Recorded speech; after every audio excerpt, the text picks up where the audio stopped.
Hey, Ann, Yep. what kind of soup you got there? Chicken noodle. Chicken noodle? Is that what we're having for dinner? No. This sounds kind of good. We mentioned why it's called a soup can, and I was going to show them. So there's a little bit of wonkiness in this corner. Yeah? And so you actually put your soup cans, and it will roll as your machine moves. Whoa. So as it gets to this one, it's going to roll a little bit. So if you were driving your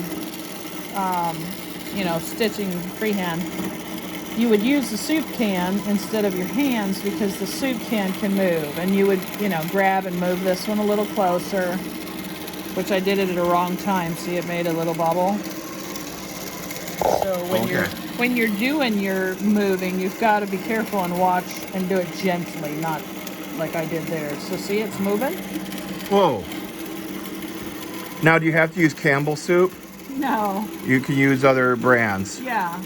I actually have a paperweight that I use sometimes, and it'll just my paperweight just slides along.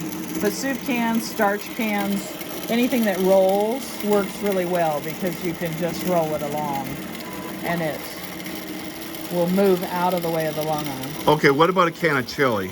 Yep, a can of chili will work too. A can of corn? Anything round, Pete. Peas. A can of peas. What? See, it just moves. It rolls. Wow. So that's why the soup can method. Or vegetable soup or starch. You can have a bottle of starch that rolls along. Could you use bottles of Dr. Pepper? Yep. Just don't open it. Anything with some weight to it. Anything with some weight. Can you use cans of pop, or is that too light? No, probably a can of pop would work.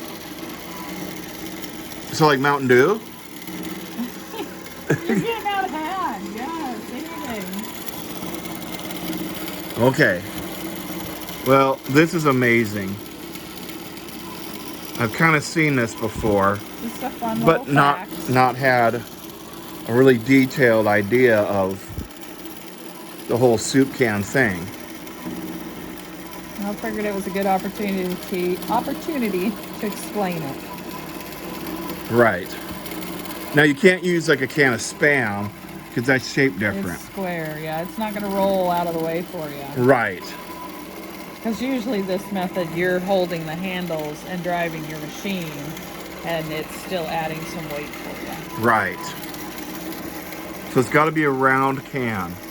Yep. And like here, I don't want it to roll off the edge, so I'm going to catch it. Right. But I might be out of the worst of the wonkiness. There's still a little bit there, so I'm going to let it keep continuing to ease in the fullness.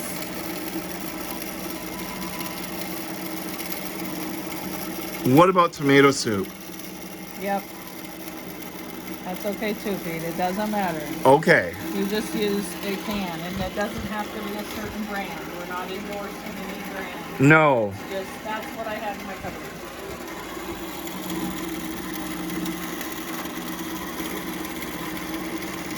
And it doesn't even have to be the same cans. That's true.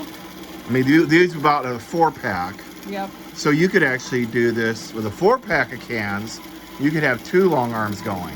I could. But that would be kind of hard. Be going back and forth. But I guess it's possible. If you were holding on, Yeah. you could drive one and I could drive one, and then we'd need 4 cans. Like you could use chicken noodle soup, and I could use chili cans. There you go. Yeah. Making ourselves hungry. Yeah. How many of you are going to go get some chicken noodle soup now? Or chili? If they're in cold weather, they might. Yes. We're not in cold weather right now. No, but a bowl of chili does kind of sound good. Yeah?